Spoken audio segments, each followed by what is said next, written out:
Right. Thank you, Sean. Appreciate this committee coming together so quickly to meet. I know that it's this meeting was requested, so we are here to have this conversation regarding recent matters with our executive director. But before we get into that, we have to officially kick off the meeting. Sean, if we can have a roll call.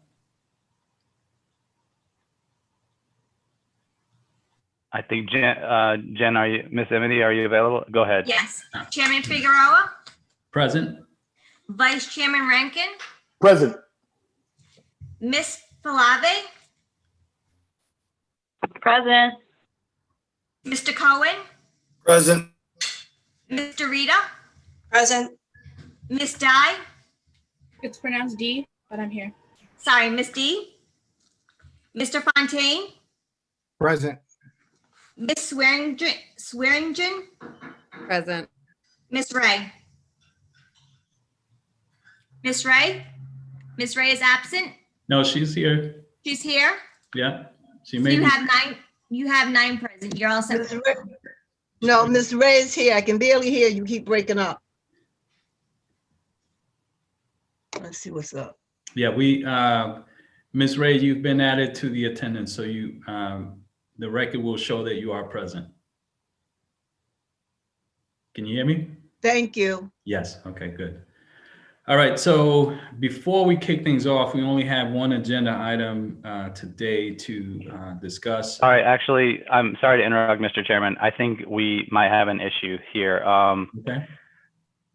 I am going to, I'm sorry to interrupt you, but I need to announce to everyone attending this meeting, I'm going to share the agenda for this meeting because I'm going to kindly request that as many people as possible sign off of Zoom because I don't believe, I mean, the chairman can indicate if he intends to allow people from the public to speak at this meeting, but if he does not intend for people from the public to speak at this meeting, I would ask that they please join this meeting on YouTube by going to this bit.ly link, bit.ly/PVD meetings, because we did not prepare for, I mean, our Zoom licenses only go up to 100 people, and we've met that limit. So all we need to do to prevent people from being rejected from the guest list, I would just kindly request as many people as possible. I mean, there's no reason why any attendee would not be able to join and observe the meeting via YouTube. Via YouTube, just by going to bit.ly/PVD meetings, and you can see the live streaming, and you'll be able to see all the proceedings. And Chairman, please correct me if I misrepresented your intentions this evening. You have not. I will add that because we've had public comment at every meeting, I will allow public comment at this meeting as well. You will, okay.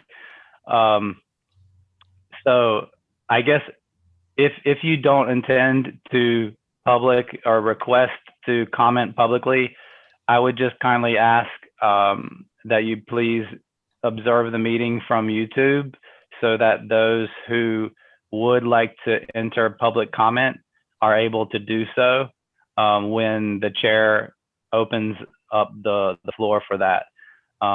But right now we seem to be in a good place. We're at 90 attendees. I just don't want there to be any indication that we didn't let anyone attend the meeting that wanted to. So I just would plead, and I hope that the chairman will back me up, and we can also have the solicitor chime in as far as what their advice is. But I just will be keeping an eye on that attendee number to we might need to periodically ask people to please join the meeting, observe the meeting via YouTube if you do not intend to enter your own testimony verbally. Sean, I agree. Certainly we don't want to keep anyone who wants to speak from speaking. So if you are in the meeting on the Zoom and you don't plan on speaking, it would be great if you could go to YouTube just so you could allow people who might be trying to get into the meeting that do want to speak have the opportunity to do so. So certainly if you would like to speak, we're not suggesting that you leave and don't get that opportunity, but if you could let other people have the space if they need it, that'd be great.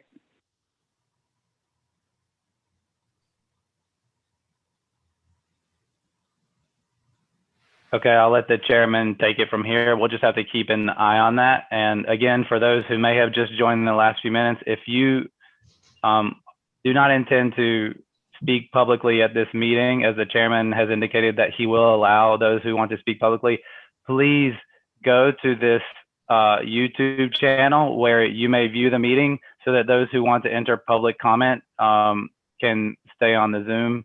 And it will be the same access. Everyone will be able to see the same things. It will just provide the capacity for everyone who wants to join the meeting so they don't receive a message saying that the capacity is full and they're not able to join. Thank you so much. All right, thank you. Thank you, Sean. So before we get started, just a couple of things. The first is I'd like to have a moment of silence in memory of Jorge Cardenas, who was a incredibly active member of this community within the urban core in Rhode Island, worked with thousands of families, thousands of students easily, just a kind and gentle soul. Unfortunately, he passed away last week, and he will be sorely missed. So I just want to offer a moment of silence in his memory and to honor his family as well.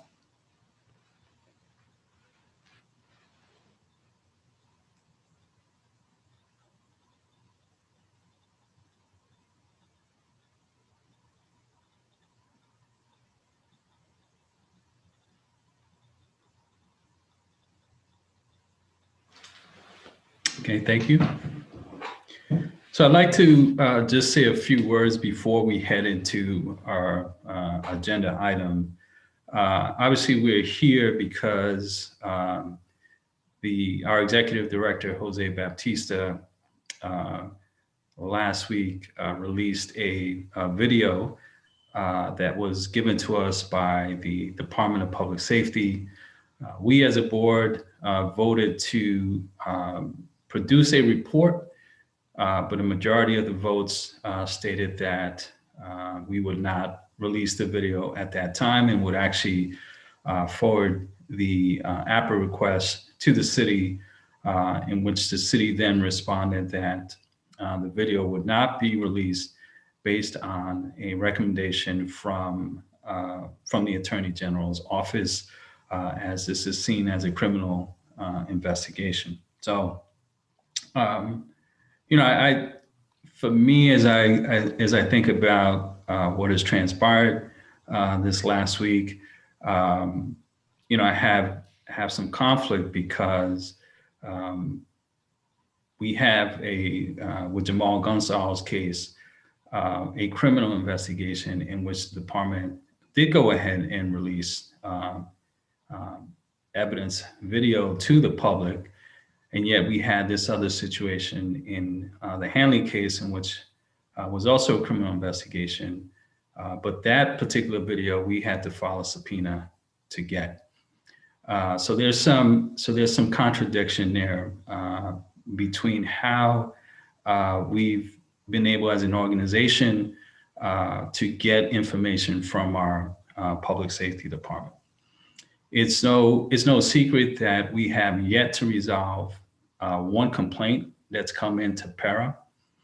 And I know that Jose and our investigator, Eugene Montero, have been working hard to try to resolve the cases that this board has forwarded to the department, although as of today, and Jose, you can correct me if I'm wrong, we have not resolved one single complaint that's been issued to us, largely due because of roadblocks that we run into at the department. So today, certainly we're here to discuss Jose's actions last week, but I also think it's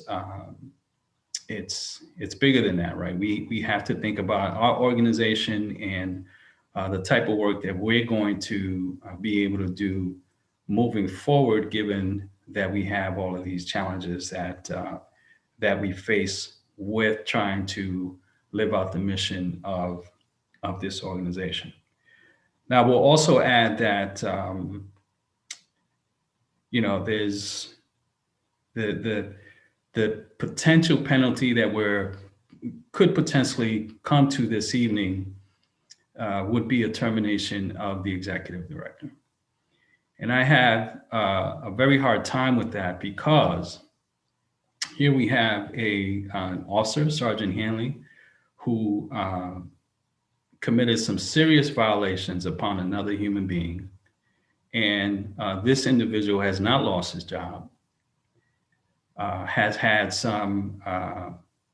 was suspended with pay, and anyone can correct me if I'm wrong in that regard. But clearly we have information that was released that highlighted the events of that evening. Again, I find contradiction between what the department has told us we could not release and ultimately what they did release as well. At the end of the day, we also have to remember that the release of the video, or at least the recommendation not to release the video by the Attorney General's office, is just that, a recommendation. And so I hope that we will think about that as we deliberate this evening in terms of what our next steps are as an organization. I will also add that, the executive director, if you think about it, we're a fairly new organization. This is our third year of operation. It has essentially been a one-person show, although we were able to hire a couple of consultants to assist Jose. I also think that as a PERA board, we have to figure out how to support the individuals who operate within this organization. We had a vote a couple of weeks ago that included some funding requests that we were not able to comply with at that time. And so certainly as we have one person running this show, we have a budget to really move things forward. We have to think about how we utilize and support the executive director, whether it's Jose or whether it's another executive director down the board. It's very important that we move this work forward, right? We are here not as an organization that exists to be quote unquote fair to both sides, but rather an organization that's here to hold police accountable when accountability is the issue. So with that said, before we hop into the agenda item, what I'd like to do is open it up for public comment. I think there's been a large interest in the community. This is probably our largest PERA meeting in terms of individuals that have come to participate in this process and to listen from us. And it is ultimately important because we are here to represent the individuals in the city, that we do give them an opportunity to express their thoughts, their voice, their opinion. So Sean, what I'd like to do is allot for about 30 minutes of public comment. I will ask those individuals who are offering their comments to try to keep their comments to roughly 2 minutes so that we get an opportunity or have an opportunity to listen to everyone speak this evening. Thank you, Mr. Chairman. If you will allow me, I'd like to just make the same announcement that I made before briefly. Sure. It looks like we have arrived at the capacity of the meeting again, although we have an unlimited capacity on YouTube. So I would just ask everyone to please refer to the link on the meeting agenda. If you go to bit.ly/PVD meetings, you can access our YouTube channel, and there's unlimited capacity for everyone to see the live stream of this meeting, so that those who want to give testimony will be able to join, or anyone who's not aware of this announcement and is not able to get into the meeting will eventually be able to get in, because the capacity is increased on the Zoom meeting, because we can only allow 100 people at this time to attend as an attendee in the meeting. So if you would all please, if you're not planning to give testimony, would you please join the YouTube channel to view the duration of this meeting? And if you do wish to give testimony, if you would please give your testimony and then leave the Zoom meeting and join via the YouTube channel, that would be very helpful as well. Mr. Chairman, I'd like to provide each person giving testimony. I'm not sure at this moment how many people are going to want to give testimony, but we have, it looks like 11 people with their hand raised at this time. If it's just 11, then we'll go through those 11 and move forward. But if there's more, obviously we'll allot the 30 minutes to allow them to do so. Okay, great. So would you like these individuals promoted to panelists so we can both see them and hear them? Yes, and I will also ask that they identify themselves for the record. Okay, I will be, would you like me to just go down the list? Yes. Yeah. Okay, it looks like the first one, the first person who will be promoted to a panelist is Alex Karoff-Hunger. You're being unmuted and promoted to panelist so that you may speak now. Welcome, Alex. You'll need to unmute yourself, Alex. Yes, hi, my name is Alex Karoff-Hunger. Can you hear me? Yes. I'm a resident in Providence, lifelong resident. Southside. I have always known our city to be a place where there is a significant amount of weight that is given to justice, whether or not it is actually served. This is a situation where there finally, after many years of wrangling about whether or not PERA would actually come to fruition, is actually doing something. And actually not the board, specifically Susan Drita, Machista, and Michael Fontaine need to resign so that the board can in fact proceed with an effective outcome. As a social worker, I understand that we must provide our citizens a iota of hope that if they encounter a racist cop, which most of whom end up serving in the South Side, the West End, areas where, quote, minority communities live, they are treated, the community members are not treated as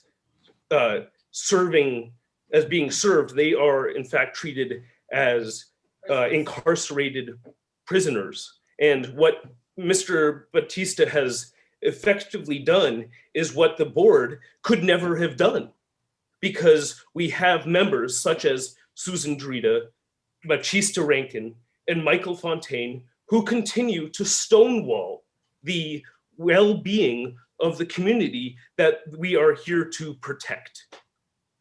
If you do not resign, you are continuing the racism that has been effectively bounding our community since way before the PERA has started.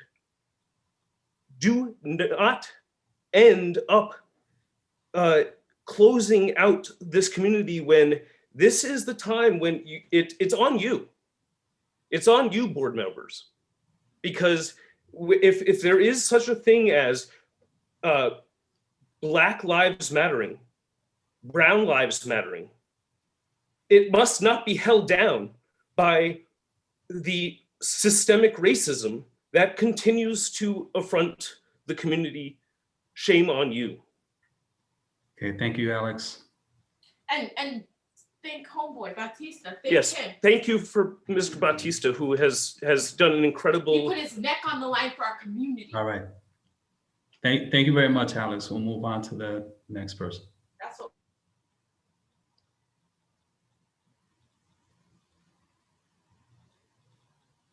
You're on mute, Sean. The next person I have on the list is Raymond Watson. You are now being promoted to a panelist, and you will be able to unmute yourself once you hear the tone.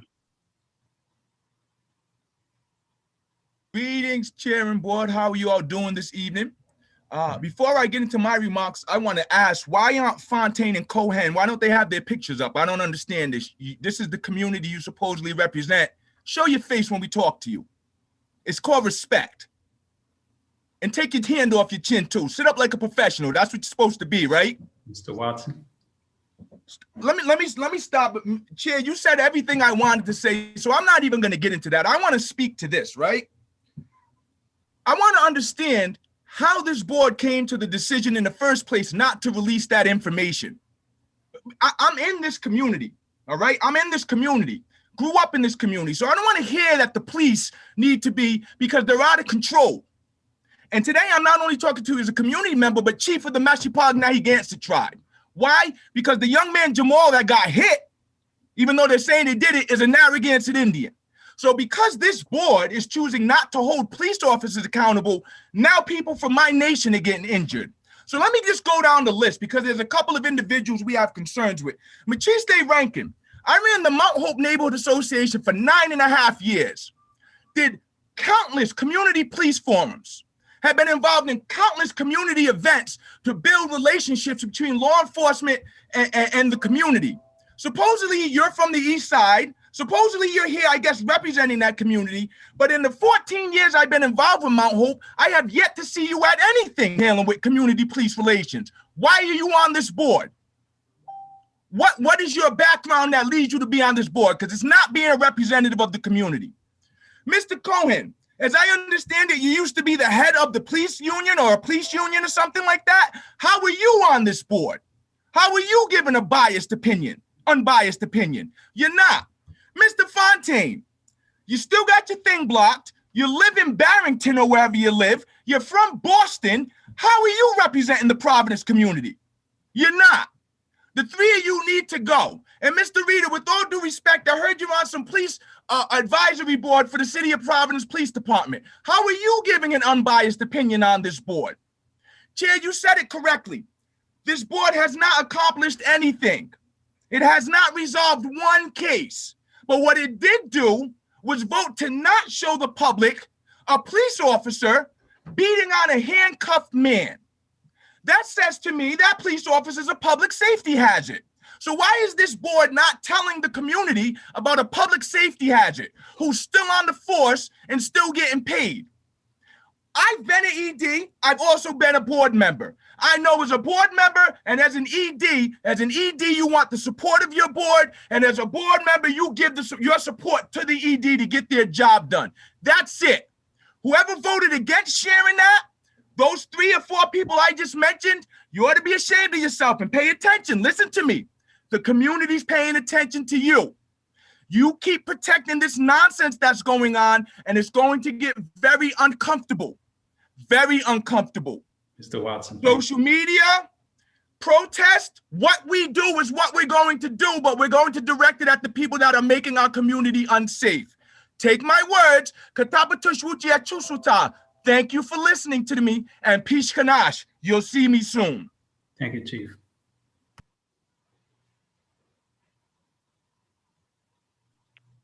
The next person we have is has their name listed as Casby. You are being promoted to a panelist, and you will be able to unmute yourself. My understanding is that the executive director Bautista released a video of Hanley. Now, everyone seems to be on the board seems to have a problem with that.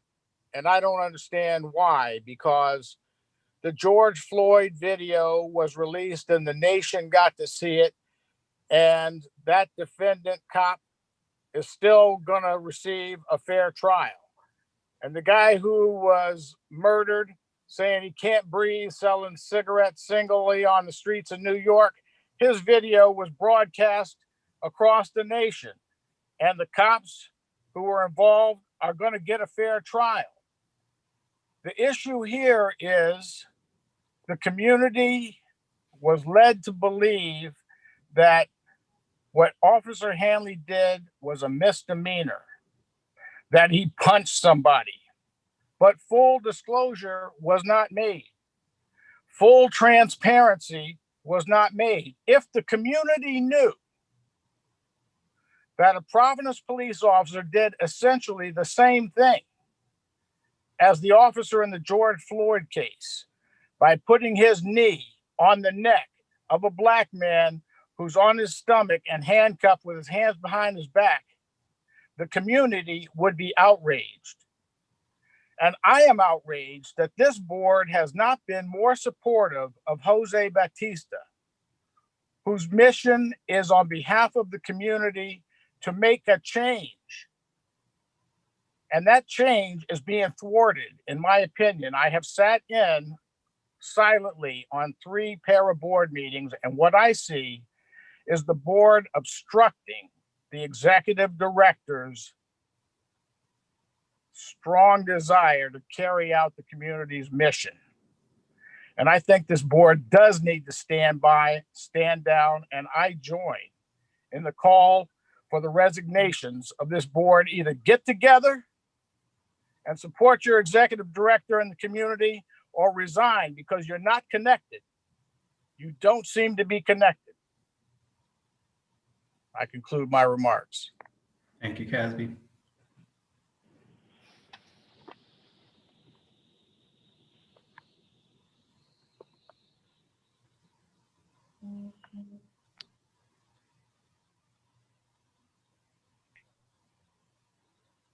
I believe that speaker is finished, Mr. Chair. There are no more speakers.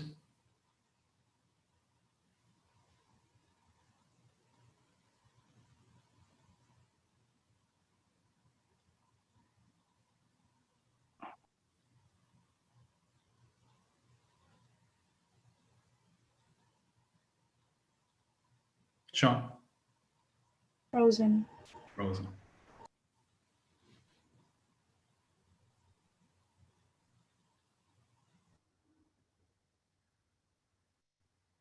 All right, folks, we're having some technical difficulties. Sean's back. Okay. Sorry about that. I think there was a resource issue. Okay. I will go on to the next person.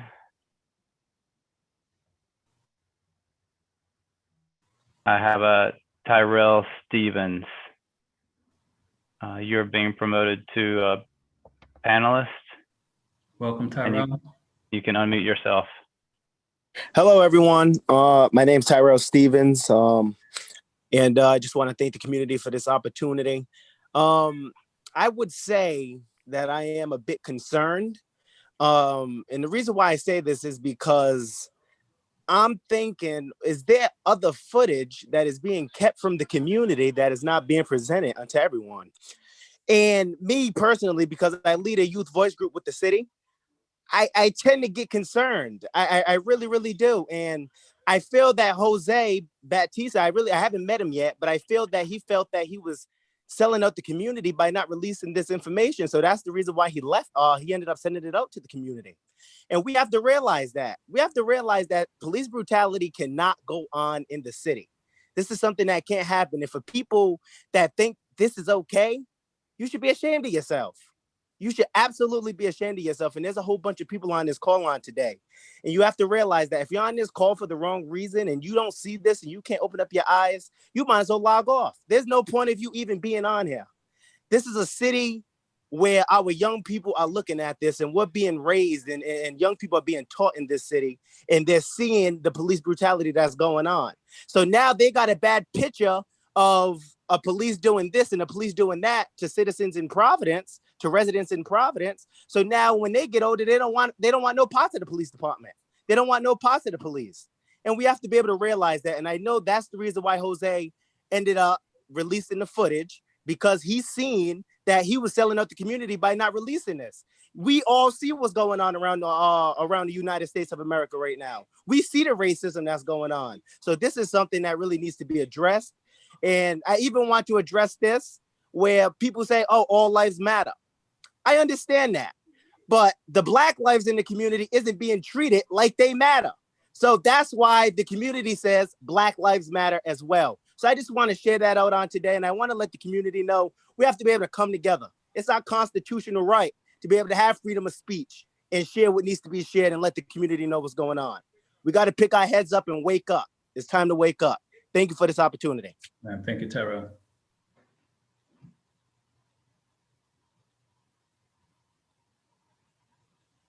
Did we lose Sean? Yes.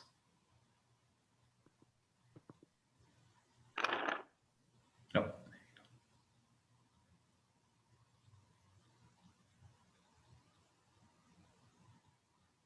Can you hear me, Chairman? Yes.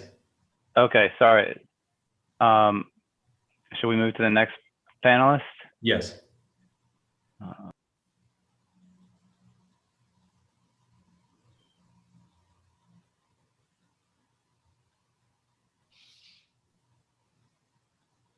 Okay, I'm promoting Marcus Mitchell to panelist. You may unmute yourself.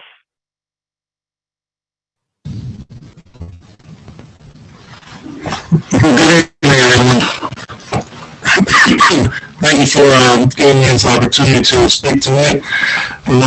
I wanted to ask a question first. Marcus, I don't know if you can hear me, but your audio is distorted. I can hear you clear. It's from this end, it sounds very distorted.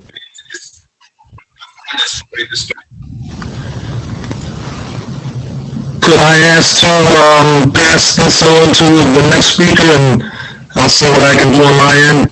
Okay, that works.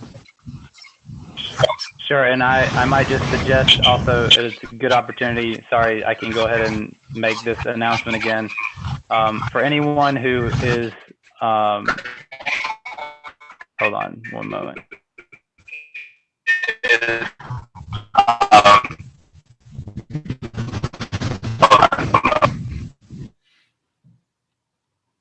Okay, sorry. For anyone who is not planning to speak, if you could please join this meeting via YouTube, by going to bit.ly. Here, I'll zoom in on this. If you could just go to this website here, bit.ly/PVD meetings. That will increase our capacity.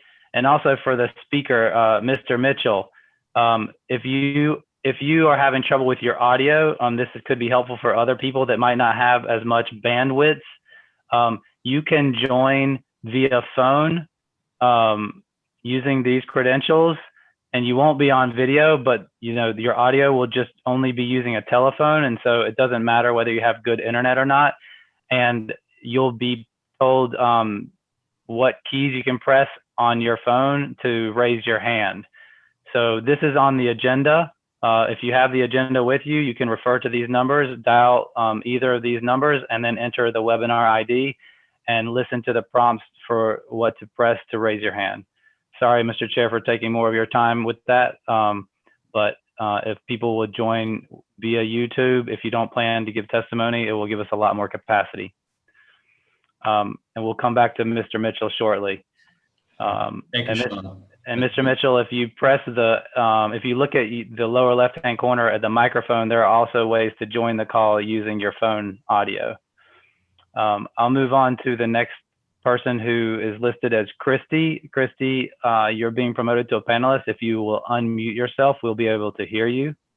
Welcome, Christy. Hi, panelists. Thank you so much for allowing me a moment of your time. I have been listening to all of the commentary so far and the testimony, which is so crucial and vital to the survival of this review board. It's essential. While I agree that the video footage should have been released, I absolutely believe it should be released and be made public because they are public servants, and there was clearly brutality, clearly.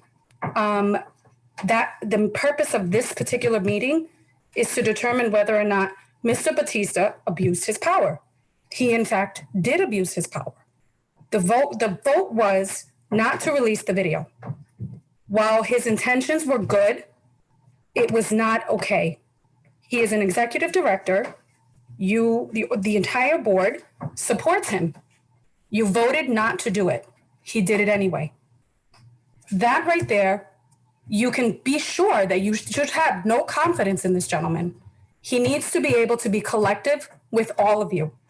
And if he goes ahead and abuses his power, essentially, and then is so cavalier about it on social media based on his posts, what does that say for the future? What does that say to the actual weight of this review board with someone like that at the helm who would just go ahead and do what he wants? I agree, the video should have been released. However, under those circumstances, no. I believe that Mr. Batista needs to resign. It is not okay to do that. You have a charter, you have bylaws, you voted, you did the right thing, and he went ahead and did what he wanted anyway. That is not a leader. That is a one-man show, and I thought you were a group. There's enough people abusing power. We don't need another person abusing power. So if you want to be part of the community, represent your community, not yourself, not your own agenda, not what you think is fair. Represent your community. You are with a board that they have a right, they have a say. And if the majority of the members voted not to release it, it shouldn't have been done. That's what this meeting is about. Thank you for your time, and I appreciate the opportunity to speak before you. All right, thank you, Christy. The next person is Randall R. Randall R., if you would unmute yourself. Welcome, Randall. Hello, Randall Rose here, Providence resident. Can you hear me? Yes. Okay. I realize this has been a difficult thing for everybody involved. I know there have been a number of issues between Executive Director Batista and the board. I realize these issues are complicated, but right now what we're discussing is the propriety of releasing the video to the public in response to a request from journalists who are trying to inform the public about it. I want to be clear that it's very important to allow some leeway to an executive director in that kind of situation. I have seen the old version of PERA, the version established in the 2000s, which kind of withered away and disappeared when it didn't have enough public support.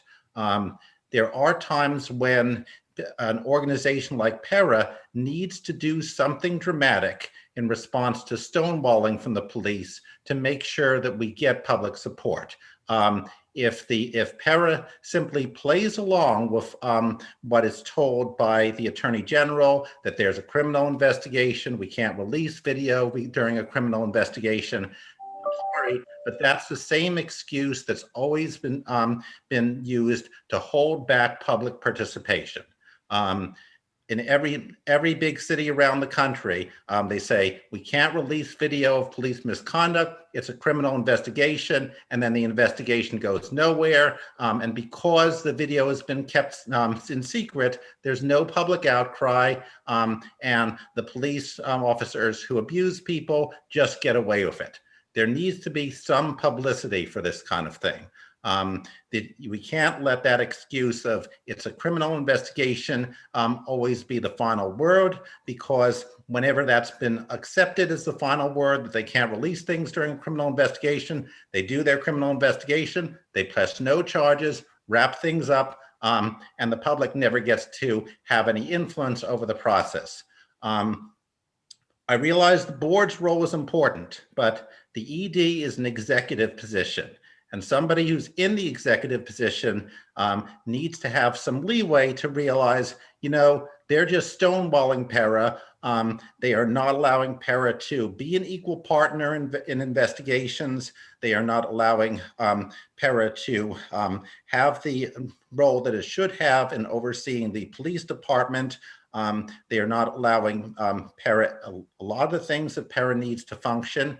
And in order for PERA to be able to stand up to that kind of thing, sometimes the person who's in the executive role needs to defend PERA's interest by just saying, enough, I've got the authority to release this, and I'm not taking these excuses. And that unfortunately, that's an executive function and not a board function.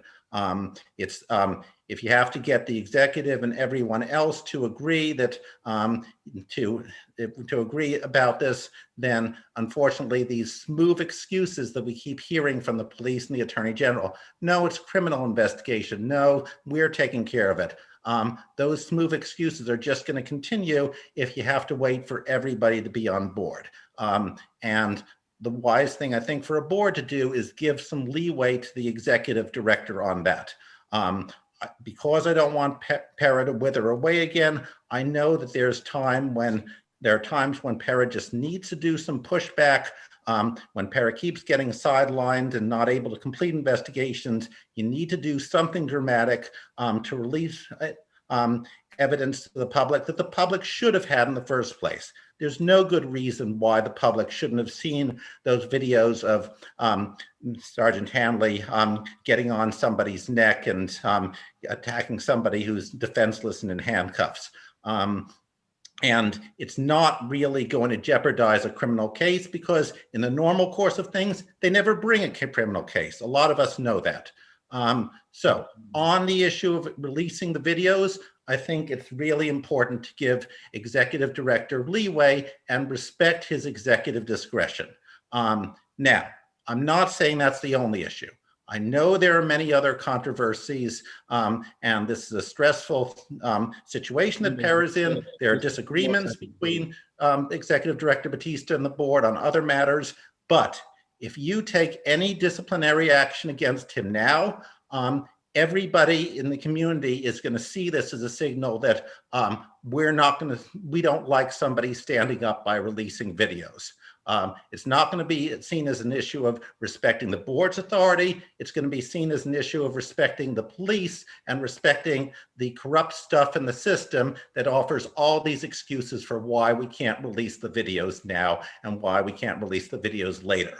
Let me just wrap up. Let me just wrap up. In the interest of time, because we do have other folks that wish to speak. Right. Just quickly, if you have other issues with Executive Director Batista, fine, resolve them later. Maybe some of them will become disciplinary matters. But right now, the FOP sees this as an issue of is the PERA going to stand up in this way, or is PERA going to retreat from standing up in this way? And that's how the community sees it, as we've heard from other speakers. So for now, I would like you to allow Executive Batista, Director Batista, leeway on this issue, and if you have other issues, resolve them with him later, and maybe you will end up leaving honorably and somebody else will replace him. But for now, please respect his leeway. All right, thank you, Randall.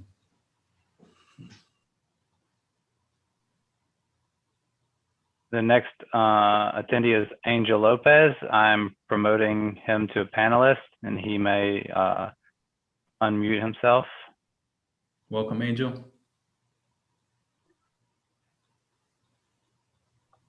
Hello, can you hear me okay? Yes. All right. My name is Angel Lopez. I'm a longtime resident of Providence. I live in the Silver Lake neighborhood. Just to start off, my biometric information ain't for sale, and thank you for allowing me to speak. The problem here is not Executive Director Batista's actions of releasing the footage. We all know that the problem is police brutality that's taken place. And a problem cannot be solved by putting it in a drawer and locking it up. That's called denial. Showing the video is facing the problem, and that's the only way to solve a problem.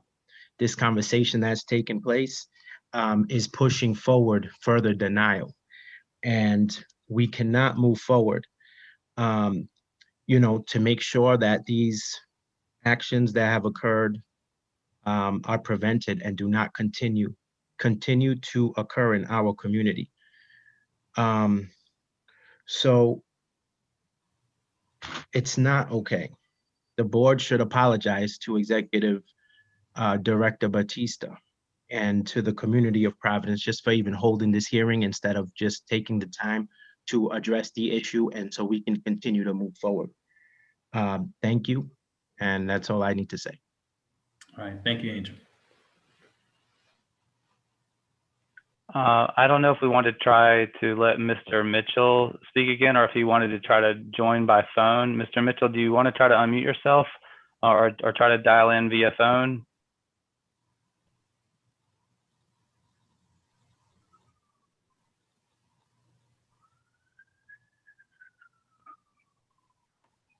Mr. Mitchell? Looks like he's frozen. Okay. Yes. I'm going to answer you unless you have other speakers. No, I guess, Mr. Mitchell, I'm sorry. We'll have to ask you to try to dial in via phone.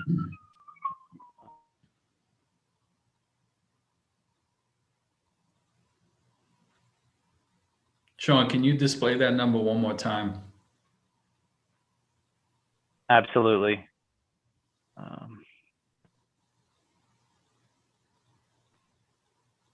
So if anyone would refer to the agenda for this meeting, the publicly posted agenda, it shows how to join, obviously via Zoom at the top here, but you can also join with phone, which doesn't require you to have any type of internet bandwidth in order to be heard clearly. And if you do not wish to provide testimony, you can observe on our YouTube channel here. And you can find these credentials. You just dial either one of these phone numbers, and then at the prompt, you would enter this ID, and then you could follow the prompts to raise your hand so that we can call on you later in the meeting. All right, thank you. Can we go to the next individual? Yes, I have a Jamie Vita. You're being promoted to panelist. Hi, Jamie, welcome. Thank you. I submitted written testimony as well, but I just wanted to say that I 100% support Jose in his decision to release this video. I don't think that PERA has much of a promising future if the community doesn't trust it or believe that the PERA is going to really act to hold the police accountable. Oversight is, PERA is supposed to be oversight over the Providence police, and oversight is an adversarial relationship. It's not a neutral relationship. And so it's really troubling to me, and I think it's troubling to many people who live here in Providence, that it seems like the PERA board is fighting its own executive director more than it is fighting to provide oversight and accountability on the Providence police. So, I will, that's all I have to say. Again, I will stand fully in support of Jose and have complete solidarity with him and his decision. And I think it was the right decision. And the PERA should not take any disciplinary action against him. Thank you. All right. Thank you, Jamie. Okay, I'm now unmuting Shonda Womack. You may unmute yourself, please. Welcome, Shonda.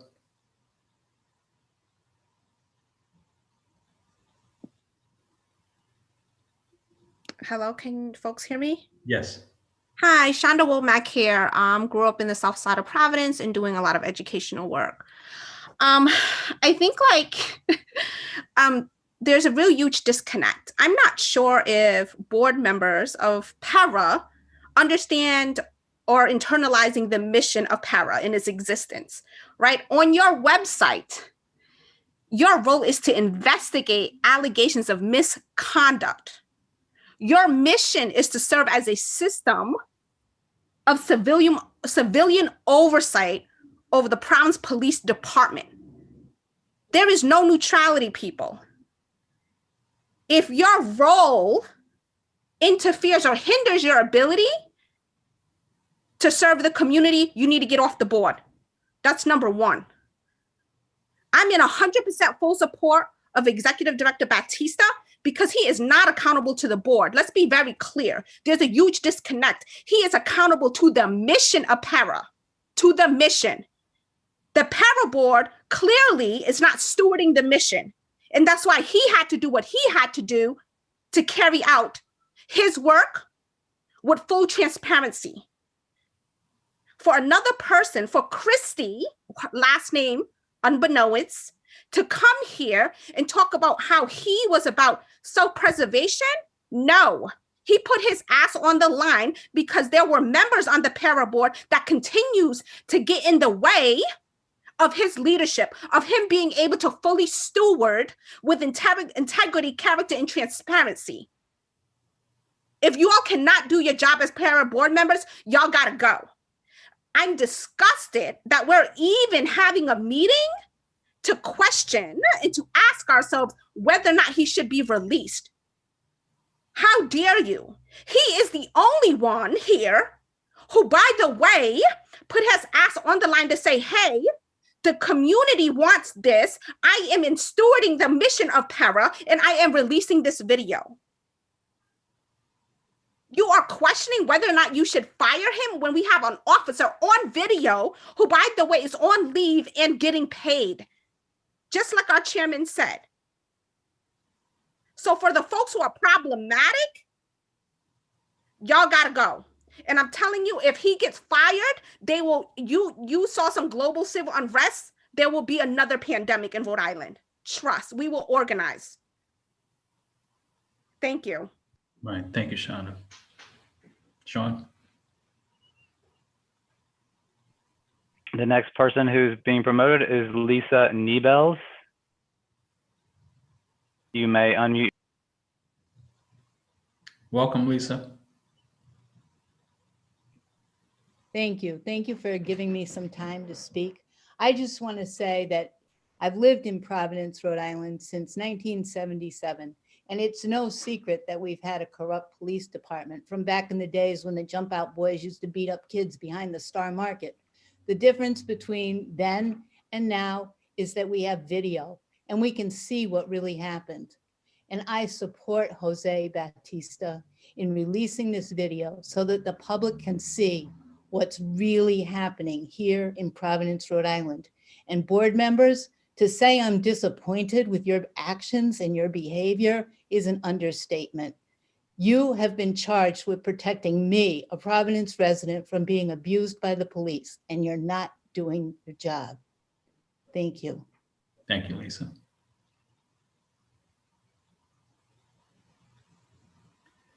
Sean, how many more individuals do we have left?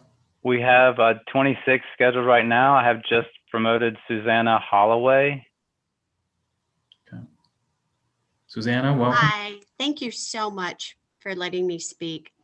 I grew up in Providence, but I actually now live in Barrington.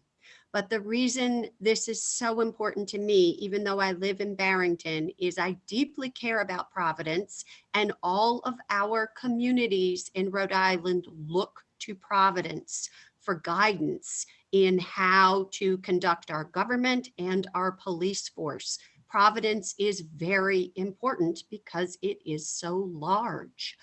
So what happens in Providence affects us throughout the state.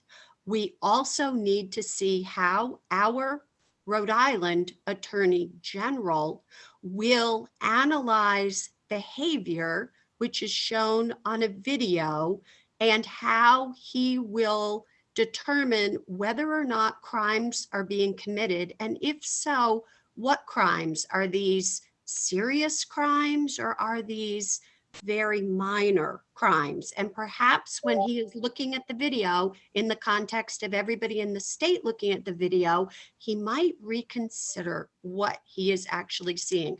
This release was very important. This release of the video, Mr. Batista is supporting the United States Constitution.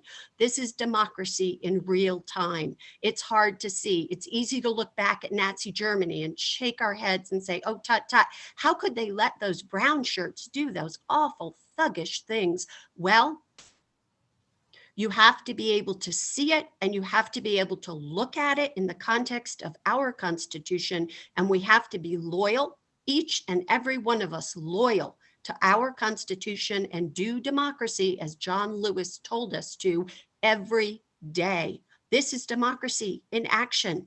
And Mr. Batista is loyal to our Constitution.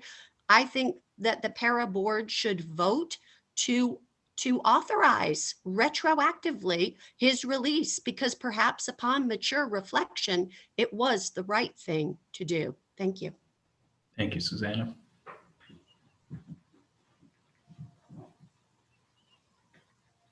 I've just promoted Lisa Scorpio.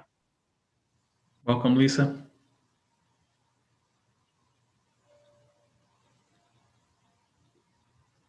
Hi. Hi. Can you hear me? Yep. So let's go over what happened. Sergeant Hanley was charged with simple assault only for punching that young man, but he kneeled on his neck and put his hand on the car to go down harder. He kicked him in the head. Kicking someone in the head with handcuffs is a felony. He stepped on his legs. An officer doesn't just suddenly do this. This is part of his character. He's also a jiu-jitsu, or however you say that word, trainer. So he knows what he's doing. The duty of PERA is to assist complaints from the public regarding the police. Jamal Gonzalez is a much bigger lawsuit than this Hanley lawsuit, but they have released those videos. You know what the difference is? They want to protect Hanley, just like so many members of this committee. Mr. Rita, you were on the PERA years ago when it failed. You're on the Providence Advisory Board. You need to resign because you are not with the community. You are part of the problem. Is Mr. Fontaine here? Oh, he is. We can't see his face. Mr. Fontaine and Mr. Rankin, you both need to resign because you don't have the community's best interest at heart. Right now, we have 8 lawsuits or pending lawsuits, 7 of them people of color going on. Hanley, the domestic violence victim, Michael Clark, Jamal Gonzalez. Jamal Gonzalez's cousin who was attacked and beat up in front of Burger King, and the man who was shot in the eye with the rubber bullet. But that's all okay. Let's fire Jose. Simple assault. You know what? He needs to be charged with a felony. Mr. Fontaine, Mr. Rankin, Mr. Rita, you are more worried about protecting the police than protecting the community. All 3 of you need to resign.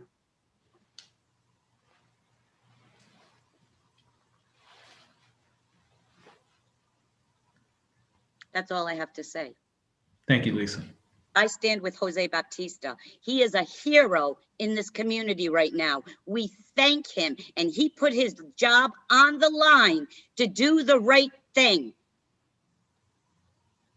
Thank you. Sean. Ms. Leah Williams-Metz has been promoted to panelist and can unmute themselves. Welcome, Leah.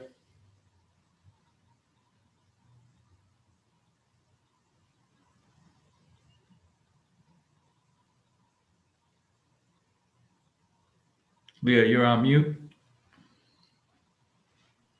Sorry about that. Hi, I'm Leah. I've served on a few state boards via Governor Chafee and Gina Raimondo. I've been involved for a while. And, I find it disgusting that we are here discussing, the director's, his firing, because what he did was release a public record. These are public records, and I want to thank you so much, Mr. Baptista, for releasing them to the public. I personally have been asking publicly for the video to be released for a while.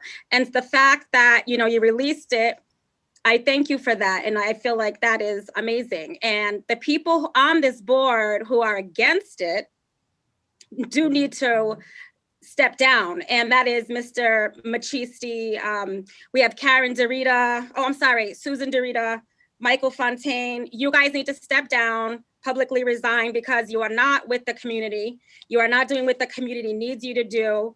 And I feel that you need to step down. And I thank you so much, Mr. Baptista, for everything that you do. And also the investigator, Eugene Montero. I appreciate everything you guys are doing, and keep up the good work. And that's all I have to say. Thank you. Thank you, Leah. Mm-hmm.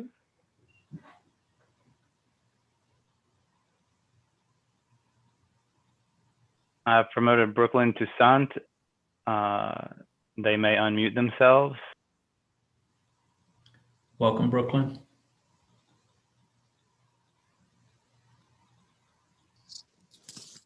Hello.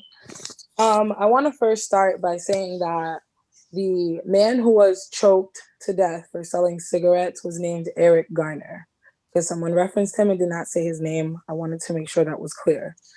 I want to also address that I appreciate members expressing that, PERA is here to investigate misconduct and police brutality, but I want to say on record, police brutality doesn't really exist.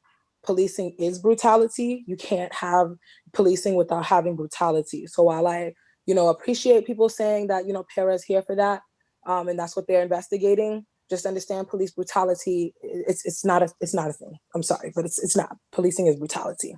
I want to say thank you to Mr. Batista for standing with the people. We appreciate you. You went against your board, and you released these videos, but Hanley was on video punching, kicking, and kneeling on a Black man that was handcuffed on the ground, Mr. Gore. We are here to stand in solidarity for you, to say that you should not be fired when the officer, Kyle Andres, who mowed down Jamal Gonzalez, is still working, like these individuals have been saying. When Hanley was still working, he is still working. We're here to have to speak up, and we have to show solidarity for something that we're already asking for. As a Black woman, especially one that's actively involved in my community, wherever my community is, it's disheartening that we never get triggers for the videos that we see. When I turned 22 on August 23rd, I watched Jacob Blake get shot in his back on my birthday 7 times, and I didn't ask to see that video. But when the community is asking for everyone to be held accountable, when the community is asking for people to be exposed, for the police to be held accountable, that we pay, you guys vote against it. And you go against this man, and now you call a meeting that he should be fired. You all should be ashamed of yourselves. I want to echo Shonda that if Batista is fired, we will not panic. We will simply organize. We, the people, cannot and will not ever be silenced. We will get justice, and we will hold you guys accountable, and we will be heard by any means necessary. Thank you.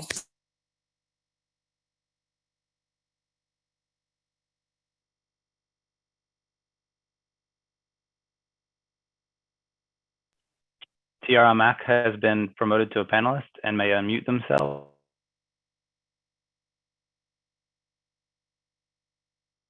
Sorry, is that me? Tiara? Hi, my name is Tiara Mack, and I'm the senator-elect for Rhode Island Senate District 6, which represents portions of Providence.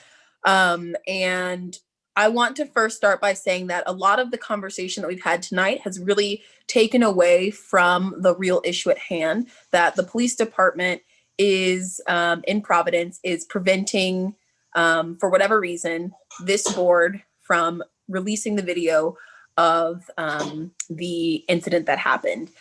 And they're doing that through making sure that they had to get a subpoena and telling the board that they could not release this video, to which the executive director had to go against the board's wishes. And for whatever reason, yes, I believe that the community should have had access to this video. Even if it was legal or right, we should not let what is legal get in the way of what is just and what is right. But I don't think we need to vilify a board that was following rules put in place by the Providence Police Department. We are vilifying a board of people who were following what was legal. I'm not saying it is right, but they were following what is legal. And it did get in the way of what was just, but we need to put that blame back on the Providence Police Department that made it impossible for the board to release this video because it was subpoenaed information.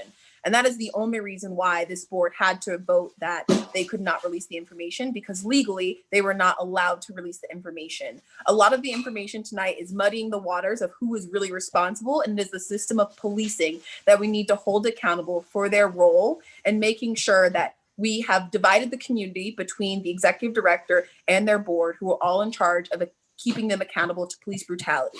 At no point are we holding the Providence Police Department accountable for the way that they are playing their cards and making sure that this board is now seen as a divisive force, and we're putting the blame on board members or the executive director and never pointing the finger back to where it really belongs, which is the Providence Police Department, who did not allow for that video to be public information because it had to be released through a subpoena, which legally they could not release. And I'm glad that legality did not get in the way of justice in this instance, because we did have the executive director who did release that video despite what was legal, but what was just. But I would like to urge us not to think about pitting ourselves against board members that need to be released and the executive director that need to be released, but learning ways that we can work within the system that exists and work against that system and continue to push against the Providence Police Department and make each and every one of their videos and instances of police brutality public information without subpoenas and without this horse and pony show of vilifying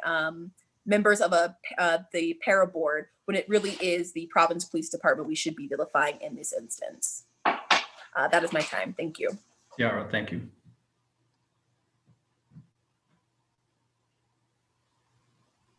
Kira Wills has been promoted to panelist and may unmute themselves. Welcome, Kira. Hello.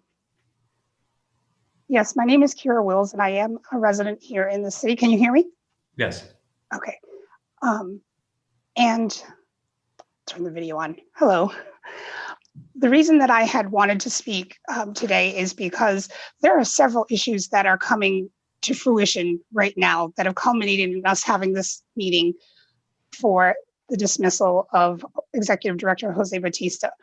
This is not idealistically about one event. It did not start with one event. It is here at this point where we are looking at it as one event.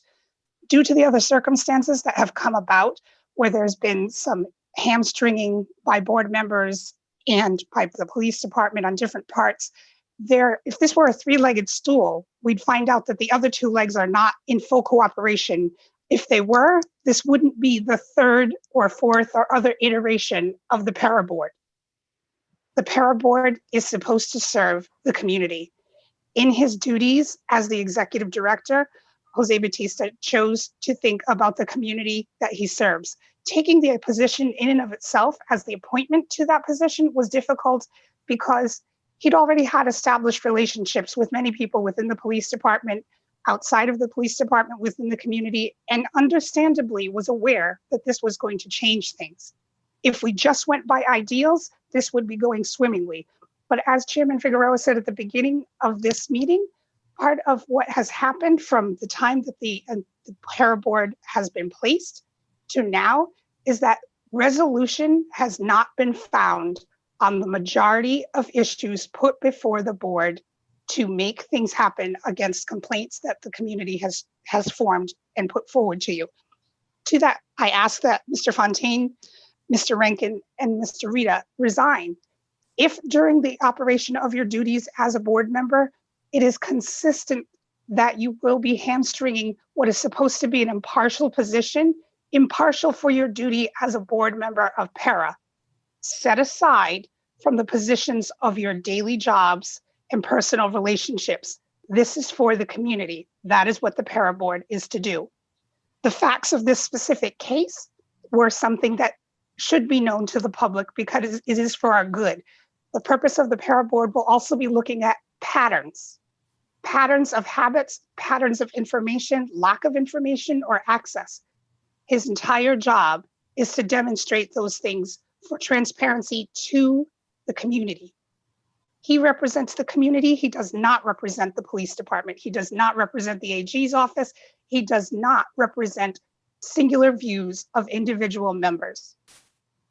Jose, thank you for your duties. Thank you for your work, and we appreciate all that you've done and will continue to do in the future. Thank you. Thank you, Kira. I've promoted Dion Sage. That person may unmute themselves. Welcome, Dion. Sorry about that. One moment. I got knocked out and brought back in. Hi, so my name is Dion, actually Dion Baker. Dion Sage is my stage name. I just use this as an account. But first, let me sit here and thank Executive Director Jose Baptista for releasing the video. With that said, I have a couple of questions that I would love this board to ponder on. One question is, I want you to think individually on why you did not want to release this video individually. Do you have some personal quorums yourself? Is there something within you that's saying, hey, I don't believe in police brutality, or believe in that something like this would happen in the city? The next question is, isn't it the board's purpose to hold police accountable? When you got put on this board, or however you were put on this board, you had made a commitment to hold police accountable and hold the Providence police officers accountable. Somebody said that Mr. Baptista had abused his power. May I ask a question? Don't you think that police officer abused his power by handcuffing the man, kneeling on his back and neck and shoulder, punch to the ribs on the left side, kick to the rib area, kick to the head, and I believe Lisa Scorpio said it best, anybody knows if you're kicked in the head, it can cause some serious damage. Also, walking on the back of the person's leg.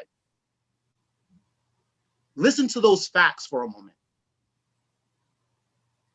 I understand why, and I appreciate that video being released.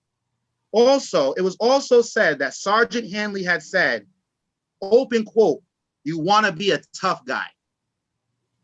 That doesn't sound to somebody that should be serving or protecting. And I know for a fact, from growing up in Washington Park in South Providence, going to school in Providence, working in Providence, that there has been police brutality. I myself have had to deal with police officers in the city of Providence, and would have wished at the time when something like this happened, that something happened to me, PERA was something that I can go to. But by you guys sitting here saying you want to get rid of the executive director Baptista, by you guys sitting here saying, having this meeting, they're just saying you no longer want to listen to the community and you don't really care about if there's police brutality or not. You don't care about doing the job that you wanted, that you were called to do. And to those members on this board, I pray for you heavy that God has mercy upon your soul, because this is inhumanity to man. We ask constantly the question, am I my brother's keeper? Yes, you are. And when you joined this board, you said you would be your brother's keeper and looking over reviewing police brutality and police infractions. So I need you to really take a look at yourself in the mirror and ask the deep question, am I my brother's keeper? I yield my time. Okay, thank you, Dean. I was just gonna go to Mr. Mitchell one more time, and if he was a, but I don't see any audio from him. I might just move him back to an attendee and until he can join with a telephone, Mr. Mitchell, because I don't. His audio is completely off at this time. So if you could join with the telephone and use the prompts to raise your hand, Mr. Mitchell, we can try to take some testimony in a little bit. Right, so let's, I know I said 30 minutes initially. We're almost at 6:30, so we'll do another 10 minutes. We'll have a hard stop at 6:30 and then continue with the agenda that's, the item that's on the agenda. Okay, we have a Carlene Fonseca has been promoted and may unmute themselves. Welcome, Carlene. Hi, good evening. I just want to start by saying we're clearly at a crossroads with racial injustice and tension in the country, and we see it right here in Rhode Island.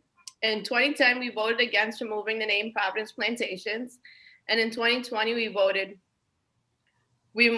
to remove it. Times are changing, our demographics are changing, our needs are changing, and we need leadership that will reflect that change. The firing of Jose will be a clear insult to our community. We need more transparency and more accountability in our community. We hold our youth accountable, we hold teachers accountable. Why don't we hold those tasked with protecting our rights accountable? We cannot cover up bad acts by bad characters, and this doesn't only go for officers, it goes for all human beings. Yes, we're angry, and yes, our community is hurt, and rightfully so. History has always been against people of color. I know how politics works as a former councilwoman, so I know a vote will happen today, and this vote will set a precedent in Rhode Island. If you fire Mr. Baptista, this will show that you don't care about our lives and the rule of law. This is not the opportunity to divide the board, the ED, and the community further. This meeting right now is shifting responsibility and accountability from the Providence Police Department by focusing solely on Mr. Baptista. This should be a message to the board to change the way you do your business and change the way police and community interact with each other. Your vote today will send a clear and loud message, not only to Rhode Islanders, but those on the right side of justice across the country. You can choose to unite the community or continue to divide it. Mr. Baptista was courageous enough to stand up for us, and I hope you do the same today with your vote. Thank you. Thank you, Carlene. Mr. Chair, I'm going to take a chance and see if Mr. Mitchell is this phone number that has their hand raised down here. The phone number ending in 134 is being unmuted. Could you please state your name and unmute yourself, and you may begin giving testimony? Yes, this is Marcus. Thank you for giving me time this evening. I wanted to. I'm sorry, Mr. Mitchell. Could you please, Mr. Mitchell, could you please just mute the sound or turn off the sound on your computer so we don't have a feedback while you're giving testimony? Thanks so much.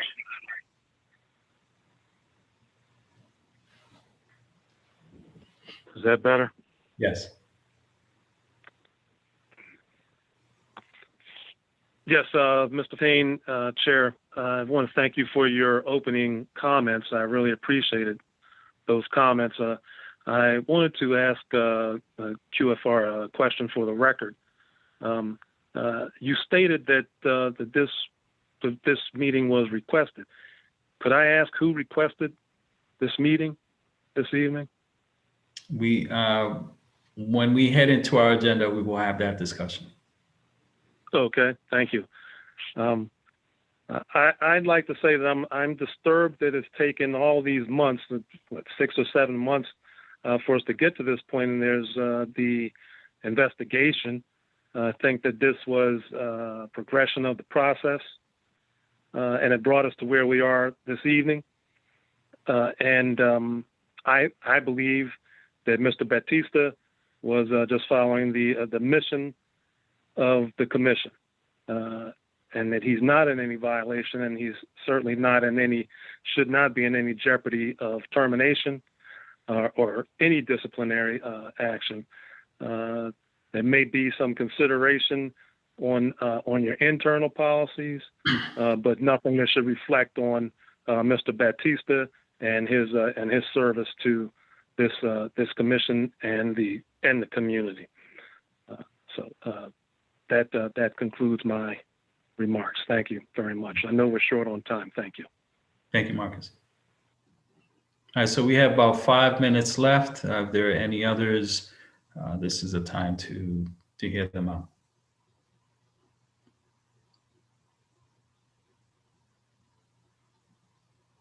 I have a Justin Royas that was just promoted, and they may unmute themselves. Welcome, Justin. How's it going, Nick? Salute to you, Jose. Before I start, a few folks from the community wanted me to echo that the 100-person limit in Zoom is a violation of the Open Meetings Act. So I just wanted to put that out there. So my name is Justin Royce. I'm a proud resident here. I just wanted to take this moment to express my frustration and disappointment in this board. Let me be clear, your refusal to release the Sergeant Hanley footage back in August in the name of impartiality and fear of compromising a criminal investigation is disturbing, shameful, and inexcusable. You all have eroded the public's trust in PERA and further solidified PERA as an agency who is less concerned about civilian oversight of the police and more concerned about protecting the image and existence of the Providence Police Department. So your decision to withhold the videos from the public has contributed to the blue wall of silence that this community has fought for decades to dismantle. It's clear that you want PERA to fail. Therefore, I am calling on every board member, specifically Mr. Rhea, Mr. Rankin, and Mr. Fontaine, who happens to live in Barrington, to resign from this board. The community at large has lost faith in your ability to provide civilian oversight and improve policing. You must step down today. And if you do not, I promise you that we, the community, will organize and continue to apply public pressure so that your resignation from this board becomes our reality. So thank you very much. That's all. All right, thank you, Justin. All right, I have a Wango Okan. Hello, everyone. I want to start by condemning the board. Actually, there should not be any type of limit to this meeting. There are plenty of people who wanted to join this meeting and voice their displeasures with the board. There shouldn't be any time limit as well. 30 minutes, an hour, whatever it may be. That should not been placed on the public.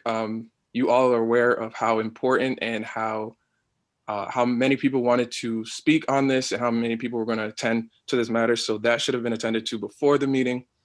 I just want to say in response to the lady who spoke about 4 or 5 people ago who said that Executive Director Batista abused his power by unilaterally releasing the video on his own. I believe that the board themselves abused their power and did not follow their bylaws by refusing to release the video to the public.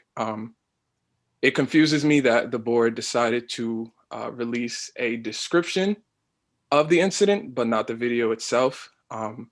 If a description of the incident was enough to share to the public, why not the video itself? The video shows the full incident and really allows everyone to understand what's happening. Board member Fontaine, Dorita, and Rankin, I also call that you all resign immediately. I don't know how that process works, but as soon as that can happen, please do it.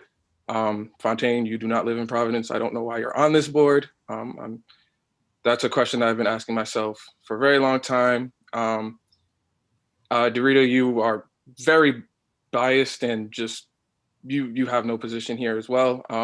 But just even further down the line, PERA needs to appoint members who actually understand the bylaws and the mission of this board. You are supposed to investigate the police officers for possible misconduct. If you are actually working with the police, you are therefore biased. Like it's simple. It shouldn't be that hard. You're compromising the community and the things that, you know, the community needs to stay safe. So once again, I ask that you three resign. And just to close, I want to commend and thank Executive Director Batista for releasing this video. It was absolutely necessary. It was not an abuse of power. He actually followed the bylaws and the mission of this board, something that, you know, some members here failed to do. Thank you. All right. Thank you. All right, so that ends our public comment time. We'll now move into the one agenda item that we do have. Sean, if you could put that up on the screen.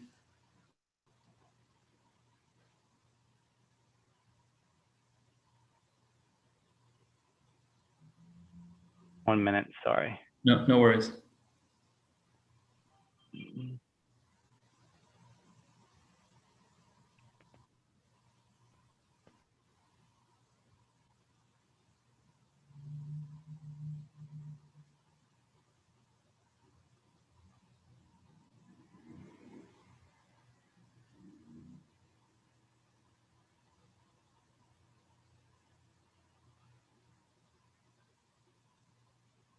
Yeah, scroll down. Okay, good. All right, so this item is the discussion and vote relative to the potential disciplinary action or actions to be taken against Executive Director Jose Baptista, including but not limited to possible suspension and or termination of position. So before we head into that description, Jill, did you want to add some clarification to this? Yeah, so after I spoke with Nick about how he wanted the agenda item to read, I did look at the ordinance and the bylaws. The ordinance that governs PERA is very specific, that the board shall adopt bylaws which govern its conduct. The board has done that. The ordinance also gives the PERA board the ability to hire the executive director. So the executive director is employed by the board, essentially. The bylaws, which were drafted by Executive Director Batista and approved by all of the members of this board at a public meeting in accordance with the ordinance, does spell out the roles and duties of the executive director. It also spells out the process for resignation and removal of the executive director. It specifically states that at any time the PERA board may call a vote to remove the executive director from his or her position for any but not limited to, and it lists a number of reasons. So it is my opinion that while some members might want to kind of negotiate something that would be less than a firing, it's my opinion that the ordinance and the bylaws only give the board the authority to hire or fire the executive director. So my opinion would be that if there's anything that's, possible suspension is listed in the agenda item, I would advise the board that it's my opinion that you don't have the ability to suspend Jose. It would either you would be either voting to remove him from his position or voting to not remove him from his position. All right, Jillian, thank you so much for that clarification. I will turn this item over to Susan Dorita, and from there we can, the board can jump in and have a discussion.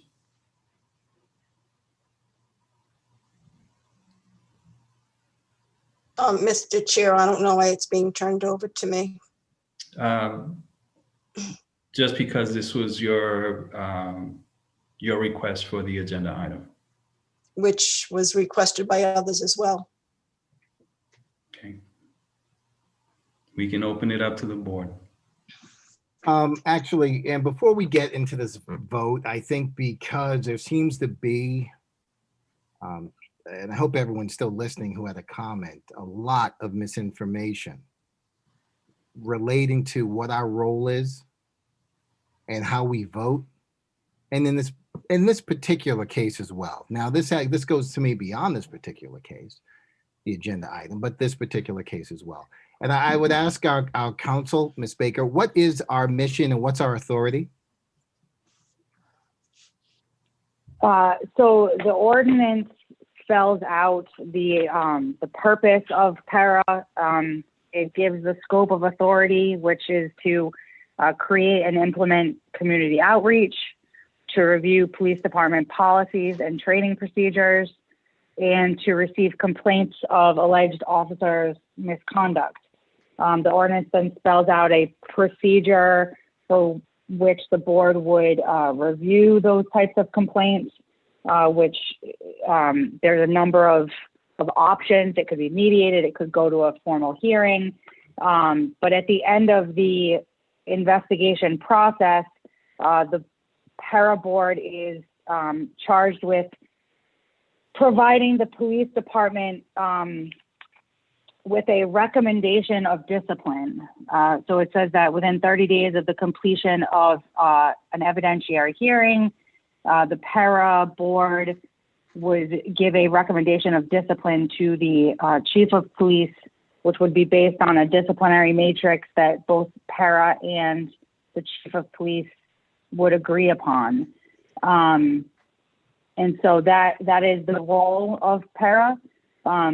Policies, procedures, receiving complaints, and then ultimately providing a recommendation on discipline to the police department.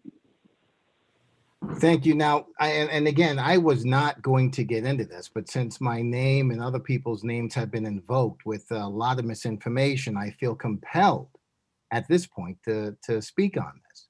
And this situation is very simple. In this particular case right now, just because I hear people talking about this, this is not a matter of anyone on the board wanting to release a video. This is about following the rules that we are given. And there was a representative who said that. In this particular case, and again, according to our bylaws, we cannot release what's determined to be confidential information.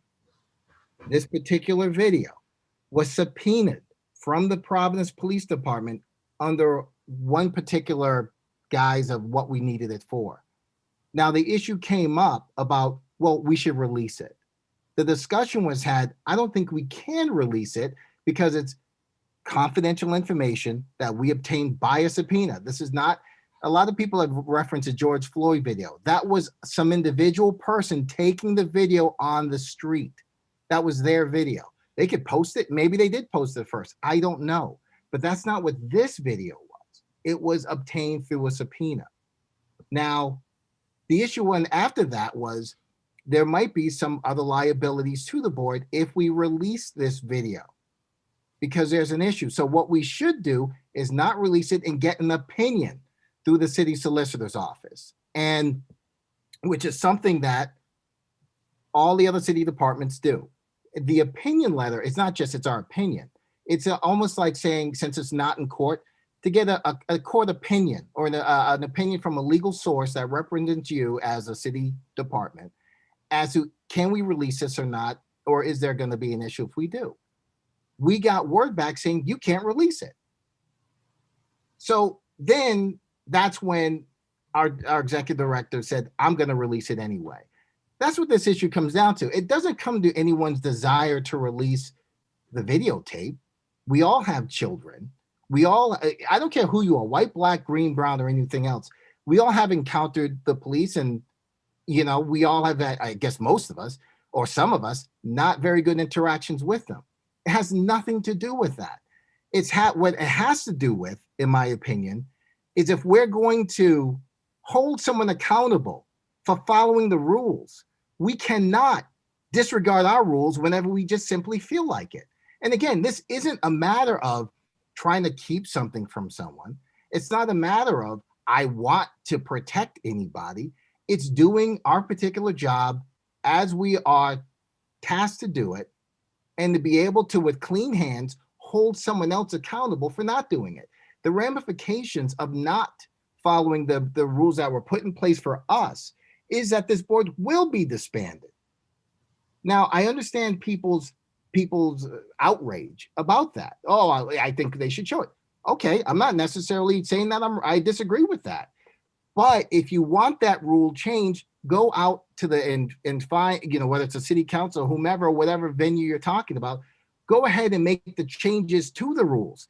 Don't try to encourage or threaten or whatever someone else to break their rules and their oaths that we took to do something. That's not appropriate. So this particular situation here isn't about, I think what he did was right. Maybe you do. But the point is, we have to follow certain guidelines. We have to adhere, everyone, not only the board, but anyone who works to assist the board, the bylaws and everything as they are written, period. And if you don't do that, as our council told us, you are subject to be fired. Either you're on or you're off. So I believe in this particular case, where everyone's saying that this is a matter of you're not with the community. No. I think people are very mistaken about that. If we keep violating our own rules, that's when you put PERA in jeopardy. That's when someone can turn around and say, hey, you know what? These guys are releasing confidential information hand over fist. We got to disband it. It's not right. It's not this, it's not that. Even the Attorney General's office sought out an opinion from the Supreme Court regarding releasing that video. That's the process. That's the procedure. Right or wrong. If people don't like it, again, you can try to get that rule changed, but it's all working within the rules. So then we can hold someone accountable for breaking their own. That's the whole, so I'm trying to just bring this back down to what the issue is. It's not this particular person. It can be any issue. The fact of the matter is we have to do what we're trying to hold other people accountable to do. And if we don't do that, then we failed right out of the gate. And I think, and I've said this before, that this board and this mission is too important to simply do that. Thank you. Thank you, Michael.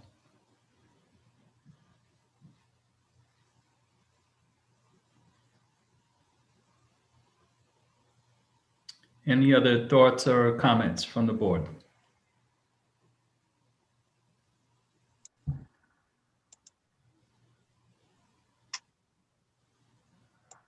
Hello, can you? Deb, you're on mute. Unmute. Okay. Hi, can you hear me now? Yep. Okay, hi. Again, first and foremost, I want to thank the public for their sayings and how they feel. But I also want to say this above others.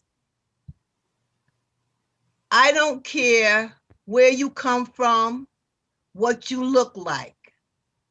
If you have taken a position in any type of job whatsoever to do what is according to the rules and regulations that we have established, not the city, but we, the board. As you all know, or if you don't know, you need to look at how Mr. Baptista was a part of the bylaws. So he knew the rules and the regulations. Understand this.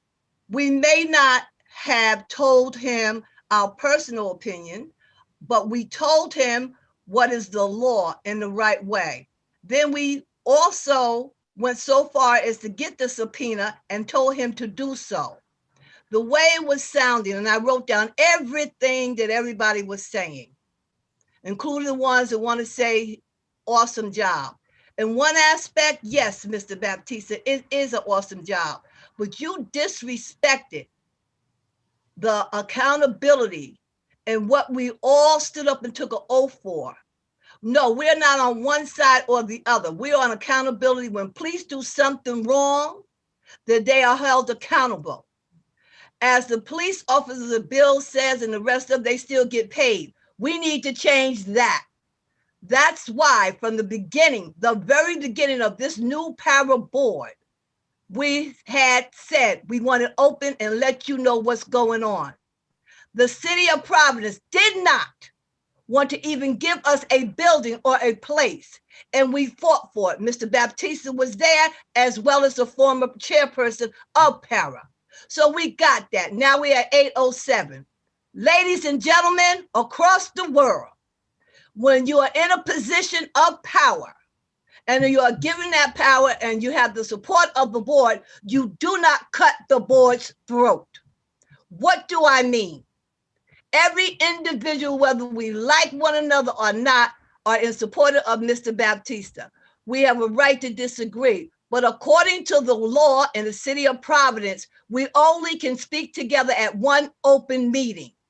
There's no prior discussions or we agree. So what we have at each open meeting is an executive session. Now, so you will know, Mr. Baptista had the authority to hire, and he did, investigator, a consulting investigator, which was Mr. Eugene Montero. And he also hired a mediator. All well and fine. He also had the ability to hire a clerk. What does that mean? Before COVID-19, we had the office at 807 Broad Street, and it should have been somebody in that office answering the phone. Mr. Baptista have came to many meetings and said to us, the board, I'm overwhelmed with phone calls. And we have all, in some capacity or other, tried to help in some type of way. Now, this, people, is what you don't know because it hasn't been said. No, what has been said and what has been implied that we all disagree. If you don't know the whole story, please don't go on half, investigate it all. Now, the only thing that y'all cannot hear is our executive sessions because we are talking about confidentiality, people's names, places, whatever. But otherwise than that, everything has been open. So at the last meeting, not November, this is November, not October, meeting when we were asking Mr. Baptista to be responsible and let us know why did he pay X amount of dollars for the job that he had put out to these people? What was that for? That is our job to ask that because we can only meet at one time. Yes, he sends us emails, but if you are not giving us black and white information documenting at the present time why we're paying for X, Y, and Z, I'm not paying $125 for a phone call from the city, from the taxpayer. So if you're talking about the community, that comes from you, ladies and gentlemen, boys and girls. If you're talking about the future is telling the truth, being real, being on board. Now, according to our bylaws, according to the mission statement, we have done everything in our power. And if I'm wrong, please show me where, because I can show you where we're not. I am appalled and angry and upset now for some people in the community to name out people off our board. It was the whole board who took a vote. And if the board did not agree, then it would have said so and been documented. Listen to the city clerk's recordings. That's all I can say on that part. Otherwise than that, ladies and gentlemen, y'all have a blessed and wonderful day. I'm done. Thank you, Ms. Depp. You're welcome.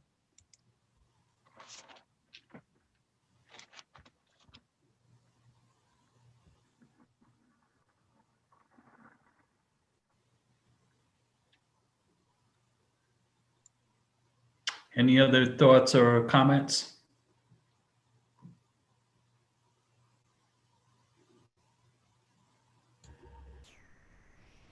You know, I've been trying to figure out what it is that I want to say on behalf of this particular issue. And internally, I'm caught at a crossroads. And for those in the community who are still watching and who are listening to this, I'll do a quick introduction. My name is Kimberly D. I'm a 20-year-old woman. I was born and raised in Providence, Rhode Island, and I live in the West End, and I have for the majority of my life. And this community raised me. This this community shaped me into the person that I am, and I was raised by a lot of the local organizations and activists that helped create PERA in general. And I was a part of those members of the community who pushed for PERA to become active again after it failed the first time. And to hear the people of my community speaking with so much pain and coming to us with so much angst in their hearts about this, it really does tear me up, because on the one hand, I was raised as an activist, and I would be on the other side of this screen screaming at PERA too, talking about how it isn't right for us to have held back this video, that it wouldn't have been okay for us to just let this slide or sweep it under the rug. And I understand that as a young person of color whose family was also targeted by the police in the city. I've witnessed firsthand what they can do, and it sucks. But on the other hand, you know, I'm someone who's also sitting on this board, and I'm also someone who was part of those executive sessions that made these decisions. And, you know, I've been having some inner turmoil trying to figure out whether I'm being a little too unbiased, whether I'm being a little too neutral in this matter, because when worst comes to worst, there really is no such thing as neutrality. You either are on one side or you're on the other. And in terms of this matter, I understand where the anger is coming from in the community, and I understand where the anger is coming from with the members on this board, with people's names being thrown out, accusations being thrown, and morally, I think what Jose did was phenomenal.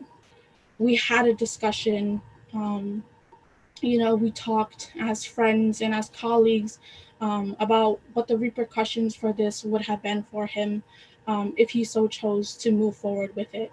And he fully understood where he was going to go moving forward with releasing this video on his own accord. And as someone who cares about Jose as a person, as a friend, as a community member, you know, I'll always have your back, Jose, and I'll always support the decisions that you have, because we truly, truly do see eye to eye. But as a member of this board, what happened wasn't right. It went against our protocols, it went against our policies.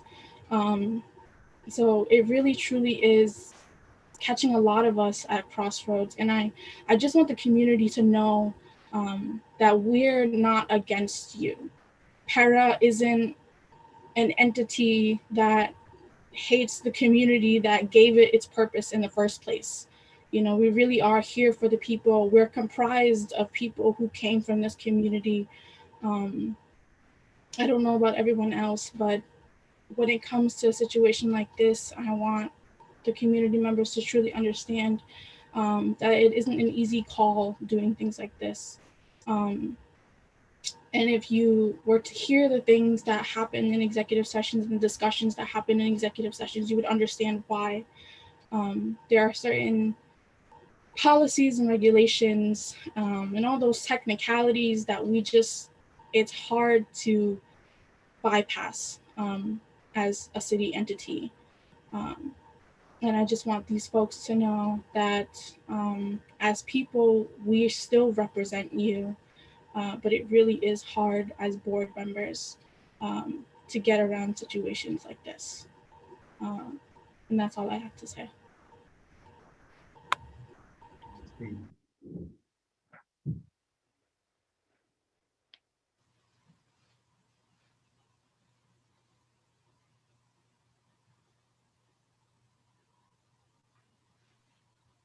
Any other thoughts or comments? Well, my name came up a lot tonight, and I've been asked to step down by a lot of individuals who, I don't know if it's a willful mischaracterization on the behalf of some individuals within the structure of the board, or if it's willful ignorance. But the facts are, if anyone chooses to actually look at my record of voting on this board, you can't say or show one instance where any of my votes have been antithetical to the mission of this board. Now, if asking for there to be a requirement of documentation as to how money's being spent is somehow being against the executive director, then I'll take that. I'll take that.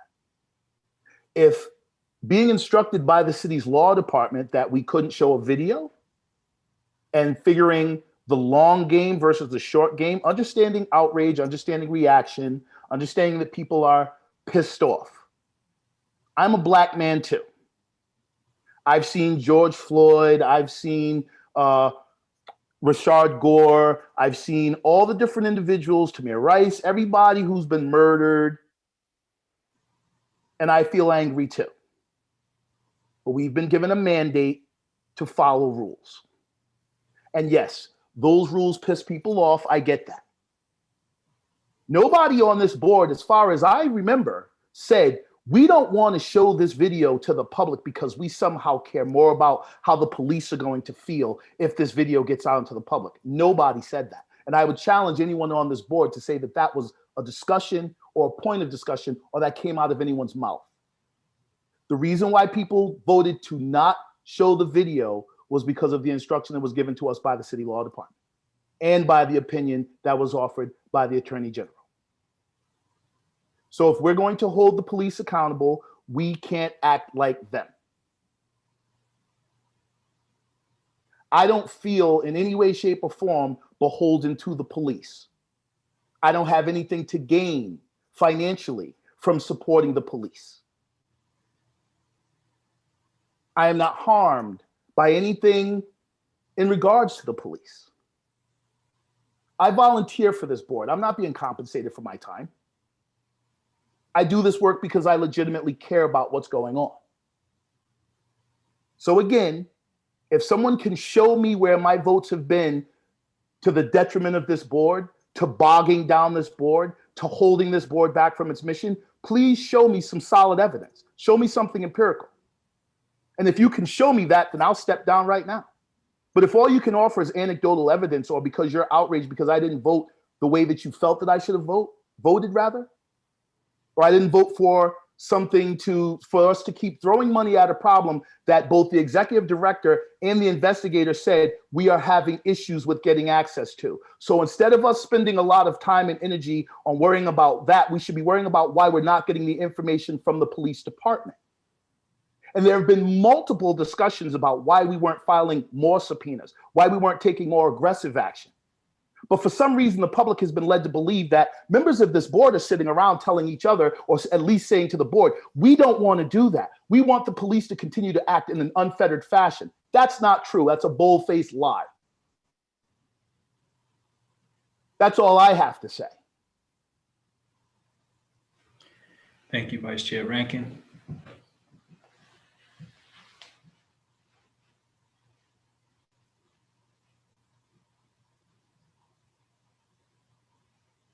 Any other thoughts or comments?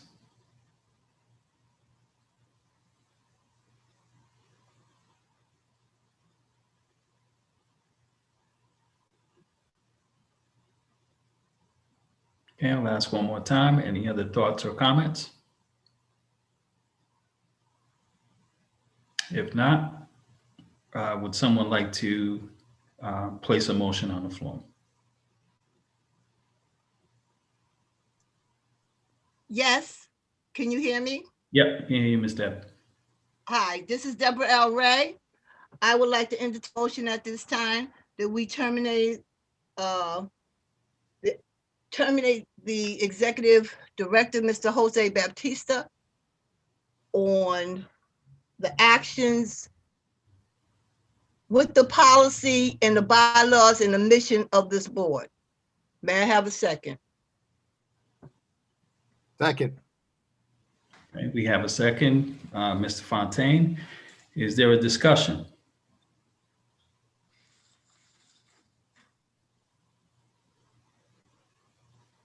Okay, all in favor? Aye. Aye. You could raise, I'm sorry, see if you could Mr. raise. Chair, do you mind if the assistant clerk calls the roll and we can Okay, take sure. care of this clear? Okay. All right. I would agree with Chairman that. Figueroa. Thank you. Chairman Figueroa, Opposed? Vice Chairman Rankin, Aye. Ms. Felipe. Aye. Mr. Cohen, Aye. Mr. Rita, Aye. Ms. D, Opposed. Mr. Fontaine, Aye. Ms. Swearingen, Opposed. Ms. Ray. Aye. You have 6 ayes and 3 are opposed. All right, the motion carries. The motion is that Executive Director Jose Baptista has been terminated from his position. Ms. Swearingen, you have at least, I'm sorry. Do you have a comment you'd like to make? I ultimately have a question. So is this effective immediately and we have what is our plan? Yeah. Jill, what usually happens in these circumstances? I don't know that there's an answer of what usually happens, but the board would have to go through the process of hiring another executive director. It would have to go through the same process that it went through to hire Jose. Oh, I absolutely understood that. I meant more of the process of like getting our house in order as far as the executive directors. Anybody can answer.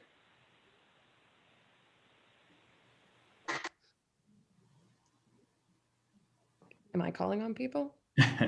Susan. Okay, No. I think the question for Jillian, we were just waiting for Jillian to have a response. Go ahead, Jillian. Oh, you guys just need to go through the same process that you went through with Jose. You guys have to decide how you want to go about doing that amongst yourselves, but you're going to have to, advertise for it and interview and do the same process that you went through with Jose.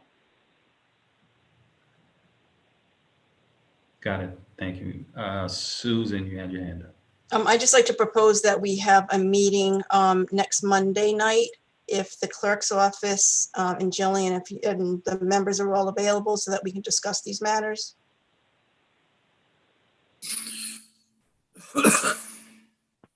We can make that happen.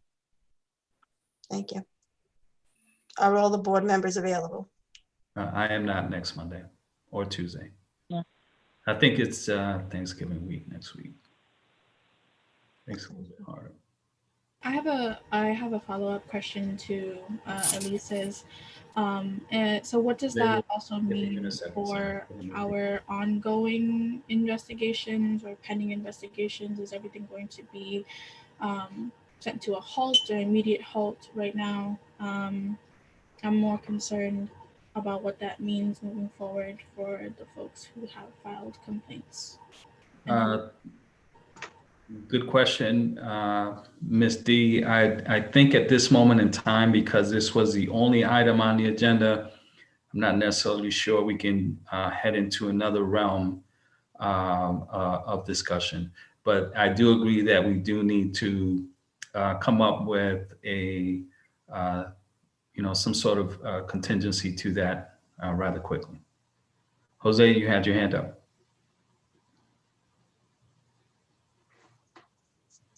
All I'm going to say is that I'll give the board my complete cooperation in turning over every piece of equipment, every document.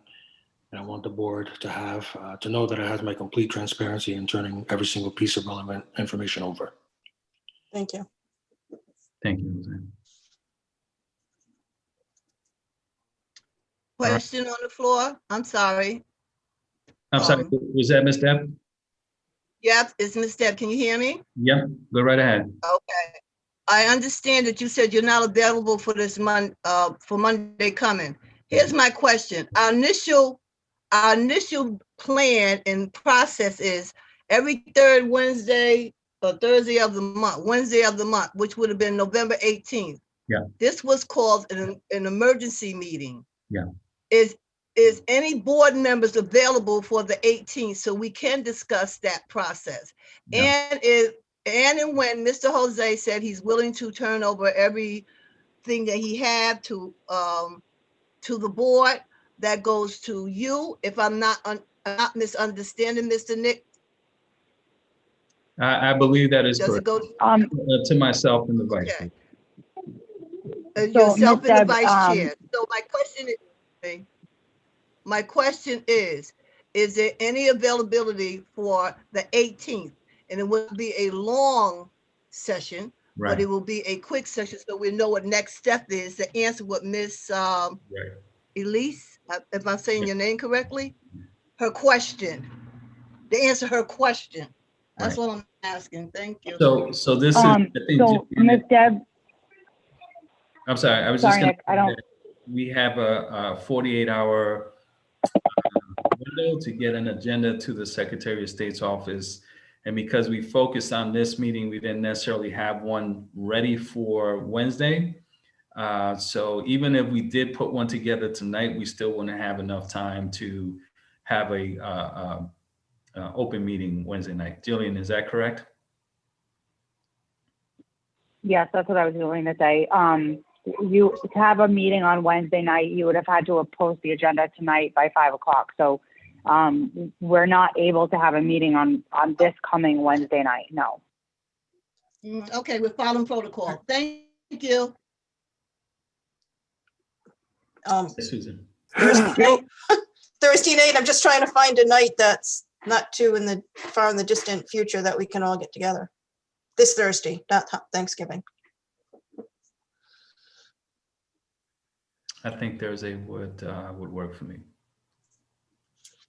Sorry, but there's a regular city council meeting this Thursday.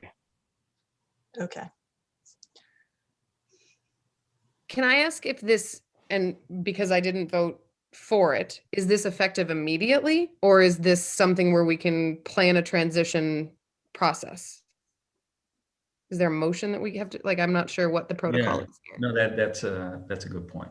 And I think a transition process would be appropriate, but I'm not sure because this is the first time we're actually in this place.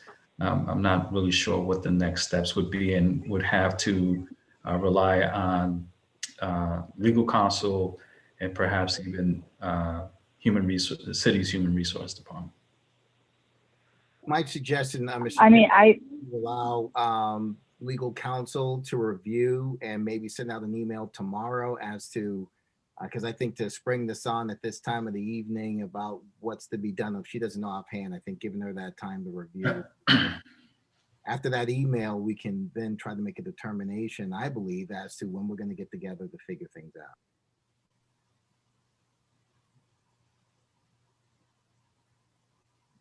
Jillian? yeah, I mean, I think that your vote is effective immediately. That's the vote that you took. I'm not sure that you would really have, like I said in my earlier opinion, I don't think that there's an in-between. You're either firing him or hiring him. You have now voted to fire him.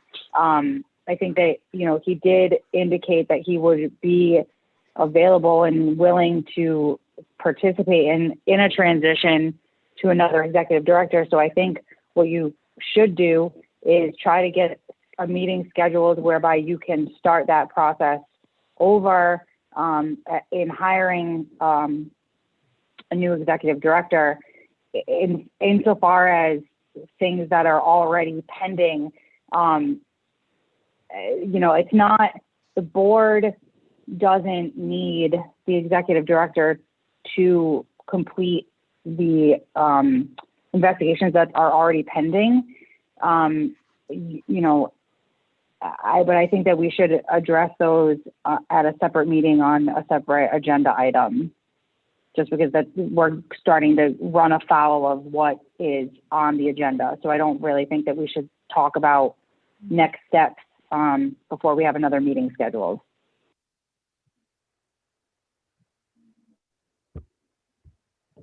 Very good, thank you.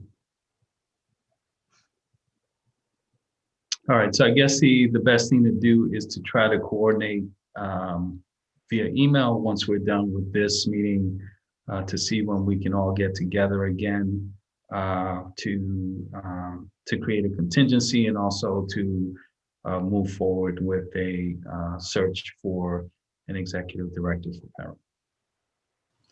Is there a motion on the floor to end the meeting? Motion to adjourn. Motion to adjourn. Is there a second? Second. All in favor? Aye. Opposed? Abstain?